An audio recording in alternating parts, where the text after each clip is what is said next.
uLeaders Ndobo ngikhuluma ngisesijuvane village. Ngimelo mama ngalokho ukulima esakufundiswa ngabalimisi bethu. Awuthayi kwini ukulima? Yethu ukulima kuka Gatshopo lokhu sigebha amagodi sihlanyela. Thina sikubona kulovutho njengofundiswa kwethu ngabalimisi ngoba nxa singagebha laphana sibona kuyikuthi siyafida kuhle emagodini ethu. Nxa kulezulu siyathola inzuzo sibili eqhakathekileyo kakhulu eningi sibili inzuzo ukuthi singadla phose kuphela umnyaka labantwana. So lapha ngikhuthaza abanye omama ukuthi bomama asizamenini khona kuhlani ukuthi njoba indawo yethu lesikuyo leyi iregion yethu leyi ayilazulu elanelayo. So laphana bomama asizamenini ukuthi siqaleleni intwasa yethu sigebheni amagodi ethu avuleke sibili amagodi ethu laphana siwafide sibe enzuzo nje khona inzuzo engafaniyo lalokhana esikulima ngamadonki lalokhana esikulima ngenkabi. Nxa kuyikuthi izulu liyana sibe siyathola isivuno esilovutho. So bomama asizamenini ukuthi ngentwasa sivikeleni indlala ukuthi indlala ingasingenele emakhaya. Njengoba mama likwazi ukuthi yithi vele sibophiza inkalo bomama ukuthi vele nxa ungasayenzanga njalo kusenesikhathi ubaba vele yabe relaxile laphana engalandaba lezinye izinto ezinjalo. Asikhuthazenini bomama imuli zethu labo babesilabo ukuthi asilimenini ngokugebha amagodi senza uGatshopo ukwenzela ukuthi ngoba kuyafideka njalo kulenzuzo emangalisayo. Nyathi ngona phakathi futhi kusijivane village. Ngumlimi wefumvuza amathu uGatshopo. uGatshopo esineda kakhulu ngoba ngazulu liqasa kuna lihleli thini limilise kulikuthi umele ukuthi izulu line uthi isacakile.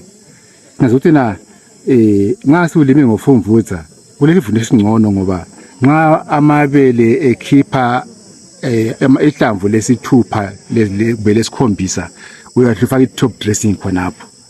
Ungakuthi khona isilimo hle sithole ukudla masinyane isikhathi sezulu siyakapheli.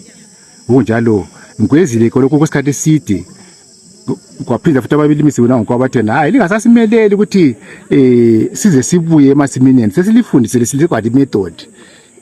Gcinani isikhathi gcina amasimenu ehlelekile ukuthi khona isikhathi sizayo alisathini alisagebhe amagodi amatsho isimi kaGatshopo kayichaya amahlanga uyagcina kuphela ukuthi i-fertility ihlale ikhona kuyanceda ukuthi nxa izulu selisiyabuya sithole vele inhlanyelo iphansi. Kunjalo sibonga kuhulumende othi wasilethela khona lokuthi na sithole ulwazi likaGatshopo ngoba akula ukuthi izilimo inkabi zicakile kumbe amadonga asacakile kutholakala wena vele usuthe walima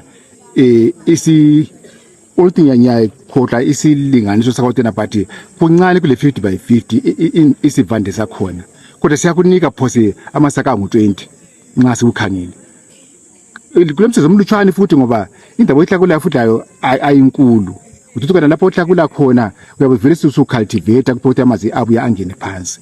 Kunjalo siyabo ukuthi na phose abalimisi bethu basifundisile odlomo kulomama ukhuthele ukuthi ngu mayijingara khama umdududu mama sibili ukhuthele la nxa ungambiza sikhathi bani ulokhu buya azokuncedisa endimeni yakho ekulimeni kwakho. Ngiyabonga. Ngomafishane ngathi likhuthaza ngabanye abalimi abakwezinye izigaba. Abalimi bakwezinye izigaba singakho balandela uhlelo lolu ngoba uhlelo lolu alukuniki ukuthi na uthole isivuno esikahlelekanga. Abantu kabakhuthaza ukuthi bayize khona lokho ngoba futhi basondele kubalimisi babo. Ungabona umlimisi njengathi yisitha sakho.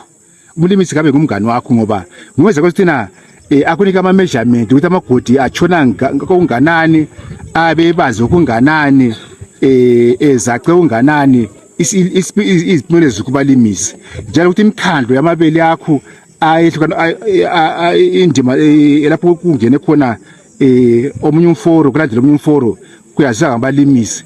Ngokunjalo sithi abantu kabathini kabasebenzela abalimisi babeze ngabangane baba emasimini abo futhi kuyanceda futhi abalimisi bayanceda ngoba bawuthi thina insimi yakho leyi umhlabathi uyahamba la lusamagandi wawusithi so kwakwala kweza kuyabamba amanzi amagandiwo kunye kuthi okunceda kakhulu ngoba bese akayiqala ifumvuza leseqala amagandiwo sisithi i water harvest silima amanzi so insimo zethu sizilungisile thina sibe lamagandiwa la nxa izulu ngaze libe lihambile kulamazolo asuke emagandiweni lapha abuye emabeleni akuwomi masinya insimo lamagandiwa.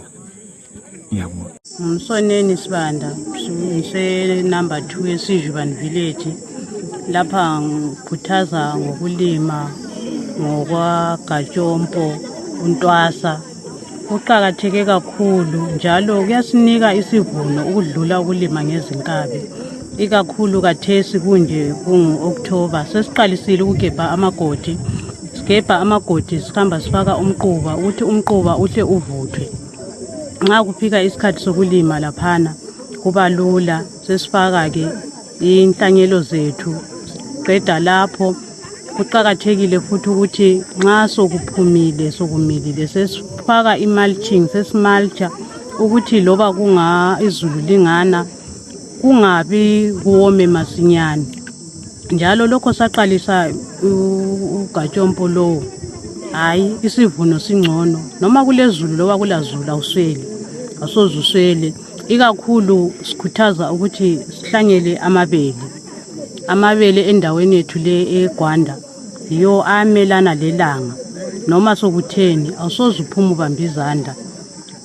Kubalulekile kakhulu balimi ukuthi asikhuthaleni kakhulu. Yebo kungaba nzima kodwa kunzima kulenzuzo kusasa.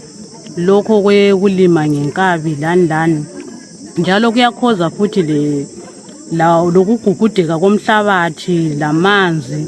Kodwa nxa ulime ngoGatshopo amagodi lana avimba amanzi ahlala ekhona.